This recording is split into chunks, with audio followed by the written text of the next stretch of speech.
Welcome to today's webinar on our SeedFast series on the process and key milestones of a financing round. This is already our 7th session in our series designed to help startup founders to become investment ready. So far, we walked you through the key steps of a financing round, explored the different types of capital increases, and discussed both the term sheet and the legal due diligence. In the last 2 sessions, we talked about the investment agreement and the shareholders agreement. Today, we turn to the closing of your round and the question, how do you prepare your closing of the financing round? Dominic from Konsento will guide us through the key considerations when preparing for closing and finalizing a financing round. The slides and recordings of all webinars in this series are published on the LinkedIn pages of Konsento and Lex Futura and also made available on the SeedFast website. So it's worth following these pages and checking in regularly. If you follow Konsento and Lex Futura on LinkedIn, you'll also receive occasional updates and tips to support you in your journey as a startup founder. And with that, Dominic, let's get started. The floor is yours. Thank you very much for the introduction and also a warm welcome from my side. Well, as Alain has mentioned in the introduction, we're working towards the closing of our financing round, and therefore we need to prepare certain documents. Well, the documents we need to prepare depend a lot, first of all, on the form of the contribution of the new capital. So whether it was a cash contribution or an offset contribution. Offset contribution means that you convert convertible loans into shares. So this is one criteria for the documentation you need. And then the closing of a financing round consists of a resolution by the shareholders. That's the general meeting resolution. And then what's also very important, necessary, is the resolution by the board of the directors. In both meetings, a notary will be present and will certify the resolution, and also in advance to that, control and check the documents as well as the data that you prepared. And therefore, it's very important that you have a clear opinion on what you need to prepare and that you do this in a very high quality. Well, let's take first a look at the documents and the data you need to prepare in case of a cash contribution. You need a cap table and a list of financing commitments from your new investors. So it's important to have that data by every single individual. Then we need all the subscription forms that you have collected. So we also looked at this in one of the prior sessions. All the new investors need to commit themselves formally, legally binding in a subscription form.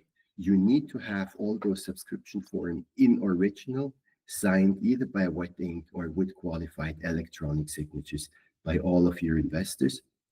And the notary needs to have those subscription forms way ahead of the meeting so he can control it. This is actually an aspect of the BOD resolutions of the board of the directors. And then for cash contribution, it's very important that you have a capital contribution account with a Swiss bank. You need to also open this way in advance of the BOD meeting that certifies that resolution. Plan in enough time. So to open a capital contribution account usually takes you, I would say, a week up to 10 days. And then the bank also needs to provide you with a statement of all payment made. So this is something that you have to plan way ahead of the actual closing of the financing round. Then, if you do not receive cash contribution, but convert convertible loans into equity, you need different information that you also need to prepare for those 2 meetings. First of all, that's a list of the convertible loans. So you usually have several convertible loan agreements. You need to summarize them in a list that gives you a good overview of all the loans that you received with the lenders and their personal data. Then what's the equivalent, so to say, to the subscription forms in the cash contribution case is the set of declarations, including the subscription forms. Also, they need to be formally signed and legally correctly signed, either with wet ink or with a qualified electronic signature. And then a very special aspect of the offsetting contribution is that you need an audit confirmation from an authorized auditor. And the auditor, in order to perform his task, needs a balance statement of all the loans granted so far, including the interest the lender receives. And then we have common requirements that apply to both forms of equity contribution. That's, of course, the meeting dates you need to define that applies to both meetings. You need to prepare powers of attorney. That's also very important for the resolution of the shareholders. So usually in case of a capital increase, you do not want to have a meeting that is interactive where everybody participates at the same time, and therefore you do this with power of attorney where the individual shareholder is represented by a proxy. And then, of course, for the general meeting as well as for the board of directors meeting, you need a notary. So book that notary also way in advance, because notaries are quite rare and scarce currently, and therefore you need also to prepare enough time. If you call a notary the same morning your meeting takes place, this may be way too late in the preparation time. And then you also need to prepare your articles of association here. Watch out that you work on the latest version of your article of association, the ones that are registered with the commercial register. That's very important because the notary as well as the commercial register will control the articles of association and also match them with the latest version that is filed with the commercial register. So therefore, bear in mind that you work on the latest version and also make them available as a Word version for the notary so he can work on that.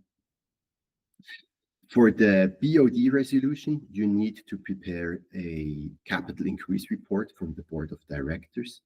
That's also very important because it includes all the detailed information on the authorization you received from the shareholders to increase the capital, but then also all the specific information of the capital increase itself. So who contributed to it, who are the new investors, to what price they subscribe to the new shares, how many shares they subscribe to individually, but also in total, etc., etc., etc.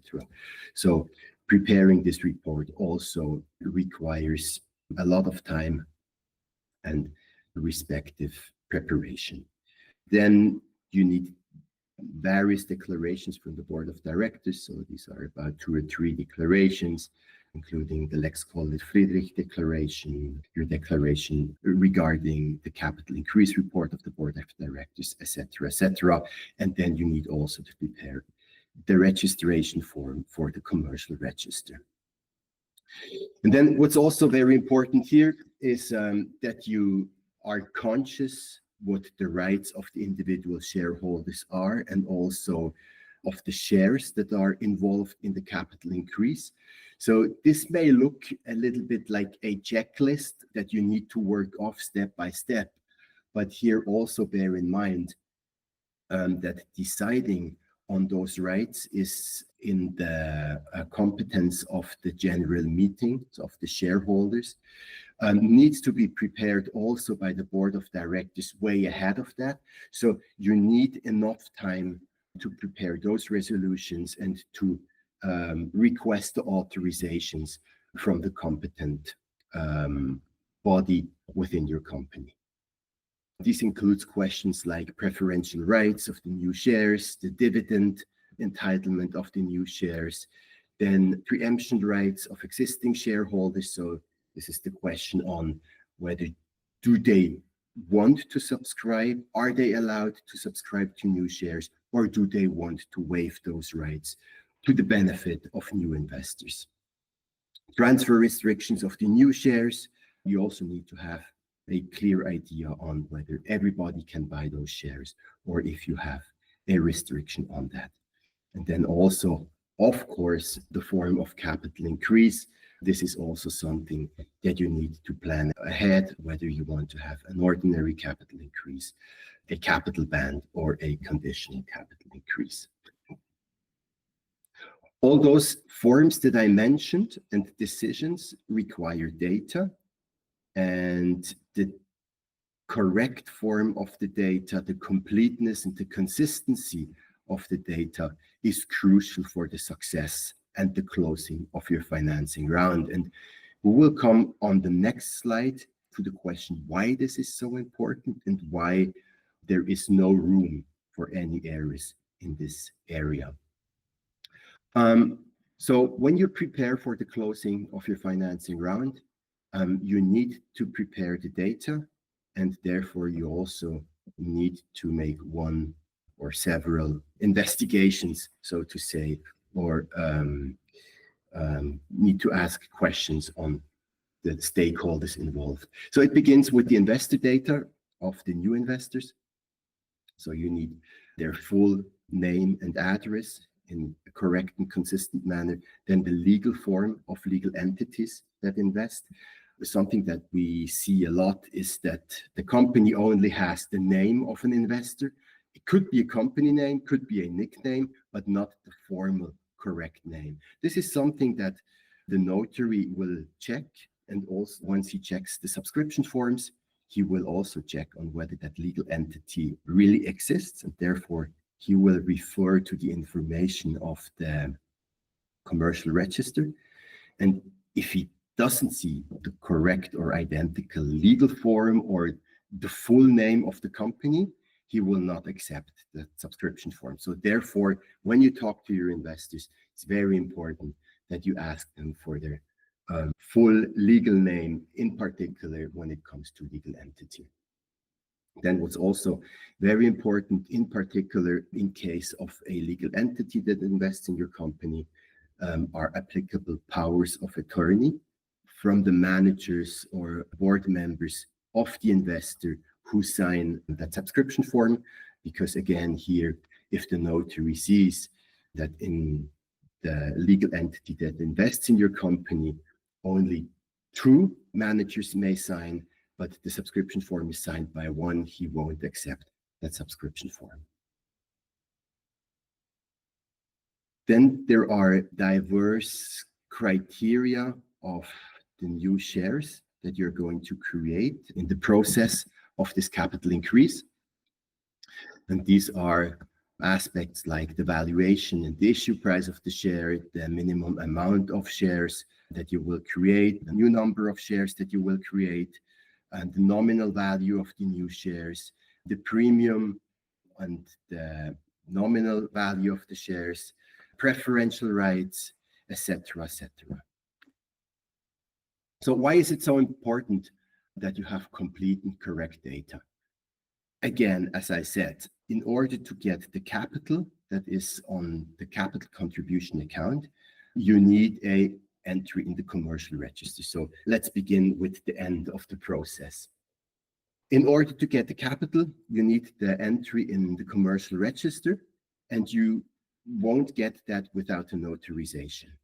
And the notary in the commercial register will check this thoroughly, and this doesn't accept any errors. And so if you have incomplete or incorrect values of the data, you risk that the notary will push back the entire capital increase with all the documentation, and that you need to start over. Maybe you need to perform the general meeting that decides on the capital increase, again, which includes a 20-day notification period. So this means including the correction of all the documents, but also setting up the AGM again could cost you an entire month until you get access to the capital on your capital contribution account.